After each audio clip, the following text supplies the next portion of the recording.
Hello শিক্ষার্থী বন্ধুরা, কেমন আছো তোমরা? তোমাদের চতুর্থ শ্রেণীর প্রাথমিক গণিত বইয়ের অধ্যায় 2 যোগ ও বিয়োগ এই অধ্যায়ের 28 এবং 29 পৃষ্ঠায় এই 3 নম্বরের অঙ্কগুলো আমরা শিখব। দেখো এখানে 28 পৃষ্ঠায় 3 নম্বরে আছে ইচ্ছে মতো 6 অঙ্কের কিছু সংখ্যা নিয়ে যোগ করি যাদের যোগফল হবে। এখানে এই সংখ্যাটি আমাদের যোগফল আনতে হবে। আমরা একটু কমা দিয়ে দেখি, এটি হচ্ছে 10,98,000। তো দুটি সংখ্যা নিয়ে যোগ করি, এখানে দুইটা সংখ্যা বসাই, যোগ করতে বলছে, যেটার যোগফল এইটা হবে। তো আমরা এখানে কিছু নিয়ম ফলো করতে পারি, যেমন এখানে দেখো যোগফলের একক স্থানীয় অঙ্ক 8 হবে। তাহলে কোন দুইটা অঙ্ক নিলে 8 হয়? দেখো আমরা যদি এখানে 4 আর 4 নেই, তাহলে 4 আর 4 যোগ করলে কিন্তু 8 হয়। তারপরে 9 করতে হবে। দেখো 9 করতে হলে তাহলে আমরা 3 আর 6 নিতে পারি। এখানে 3 আর 6 নিলে 3 আর 6 যোগ করলে 9 হয়।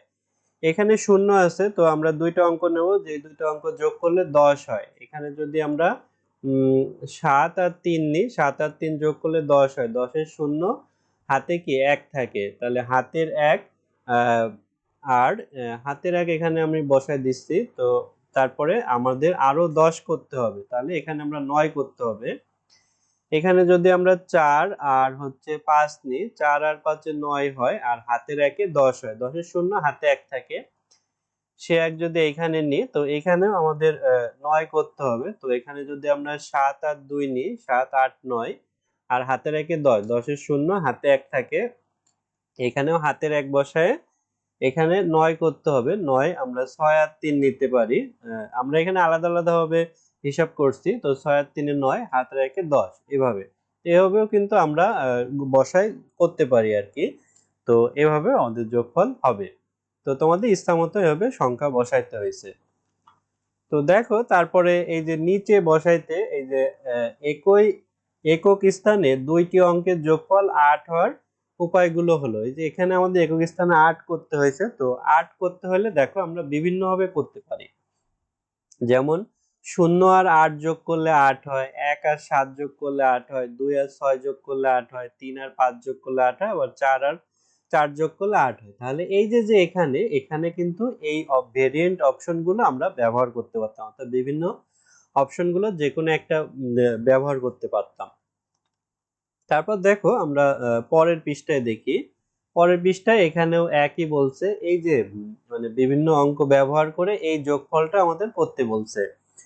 তো এটা দেখো আমি আরো একটা করে দেখাচ্ছি তোমাদের। তো এক্ষেত্রে এর আগে তো আমরা একটা করেছিলাম, তারপরেও আমরা এখানে করতে পারি। যেমন হচ্ছে এখানে 3 আর 5, 5 6 7 8 হয়। এখানে 9 করতে হলে 2 আর 7 নিলে 9 হয়। তারপরে এখানে 9 হয়েছে, 3 আর 7 নিলে 10 হয়, হাতে 1 থাকে। তো এখানে আমরা 9 আর হচ্ছে 0 নিতে পারি, তাহলেও 10 হয়, হাতে 1 থাকে, এই একটা এখানে। তো এখানে 6 আর 3 নিলে 9 হয়, হাতের 1 এ 10 হয়, হাতে 1 থাকে। তো এখানে 5 আর 4 নিলে 9 হয়, আর হাতের 1 এ 10 হয়, এই যে 10। তো এখানে আলাদা কিছু বসাইতে বলছে, যেমন এখানে আমরা 5 আর 3 নিতে পারি।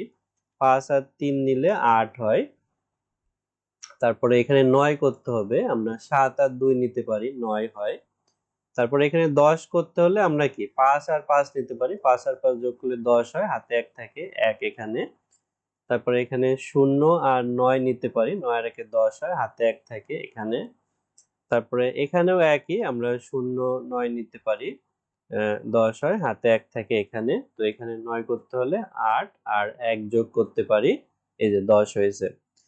তারপরে এখানে আমরা 3টি সংখ্যা নিয়ে যোগ করার কথা বলছে, এখানে একটা দেখানো আছে, আর দুইটা ভিন্ন পদ্ধতিতে তোমাদের। তো আমরা এখানে দেখো এখানে 5 তারপরে 1 আর 2 যদি যোগ করি, 5 6 7 8 8 হয়।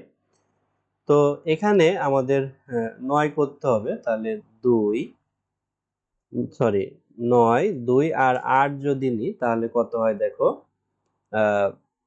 9 আর 2 এ হচ্ছে 9 11 আর 8 হচ্ছে 19 হয়। এই 19 এর হচ্ছে 9 হাতে কিন্তু আমাদের 1 থাকে। এখানে 1 থাকলো আমাদের, তো এখানে আমাদের 9 করতে হবে 5 3 1। তাহলে হাতের 1 আর 5 এর 6, 6 আর 3 এর 9 আর 1 এর 10, 10 এর 0 হাতে 1 থাকে।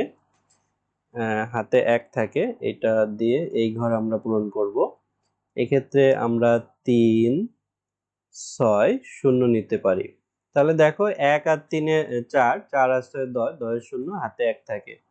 তো 1 এখানে লিখলাম। তারপরে এই ঘর হচ্ছে 2, 5 আর হচ্ছে 2।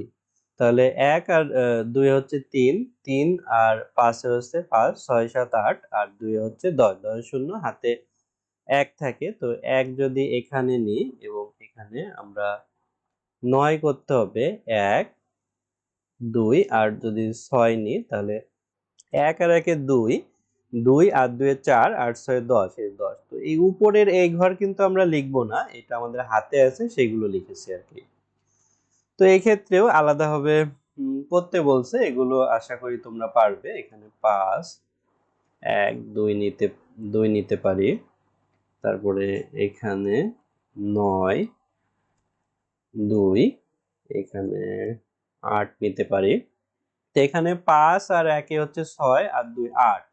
আর এখানে হচ্ছে 9 আর 2 এ 9 10 11, 11 আর 8 এ হচ্ছে 19, 19 এর 9 হাতে 1 থাকে। 1 হচ্ছে এখানে যদি আমরা বসাই তাহলে এক্ষেত্রে 5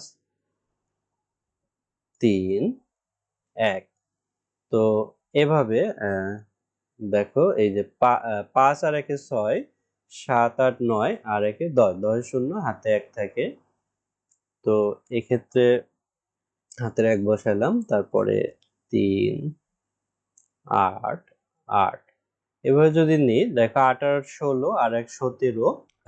তারপরে আমরা এভাবে করতে পারি, অর্থাৎ 2 9 7। তো দেখো হাতে 2 আর 2 এ 4, 4 আর 9 হচ্ছে 13, 13 আর 7 হচ্ছে 20, 20 এর 0 হাতে 2 থাকে। তো এক্ষেত্রে আমরা নিতে পারি 5 2 1। তাহলে 5 আর 2 হচ্ছে 5 6 7 8 9 10। তাহলে এই যে 10 হয়েছে। তো এভাবে আমরা ভিন্ন ভিন্ন অঙ্ক নিয়ে এই যোগফলটি করতে পারি। তারপর দেখো নিচে আছে 5 সংখ্যা নিয়ে যোগ করতে বলছে। তো যোগফল কিন্তু প্রত্যেক ক্ষেত্রে একই, কিন্তু আমাদের এই অঙ্কগুলো চেঞ্জ হবে আর কি। তো এক্ষেত্রে এখানে একটা দেখানো আছে, এখানে আলাদা তোমাদের করতে বলছে। দেখো এখানে একটি দেখানো ছিল কিভাবে 5টা অঙ্ক যোগ করে এগুলো করতে হয়। এখানে বাকি 3টা আমরা করে দেখিয়েছি, আশা করি তোমরা বুঝতে পারবে। প্রথমে ঘরে হচ্ছে আমাদের যোগ করে 8 করতে হবে, পরের ঘরে আমাদের যোগ করে 9 করতে হবে, মানে 19 করতে হবে। হাতে যে 1 থাকবে সেই 1 এখানে আসবে। তারপরে আসলে এইভাবে মানে যোগ করে 10 করতে হবে বা 20 করতে হবে বা 30 করতে হবে, এভাবে করে করে এই ঘরগুলো পূরণ করতে হবে। তো আশা করি তোমরা পারবে এগুলো। তো আজকের ভিডিওটি এখানেই শেষ করছি। পরের ভিডিওতে আমরা এই অধ্যায়ের পরবর্তী অঙ্কগুলো সমাধান করব। আমাদের 4র্থ শ্রেণীর একটি অনলাইন ব্যাচ আছে, সেখানে তোমরা ভর্তি হতে পারো। এছাড়া আমাদের ইউটিউবে নিয়মিত ভিডিও আপলোড করা হবে, তাই ইউটিউব চ্যানেলটি সাবস্ক্রাইব এবং বেল বাটনে চাপ দিয়ে রাখতে পারো।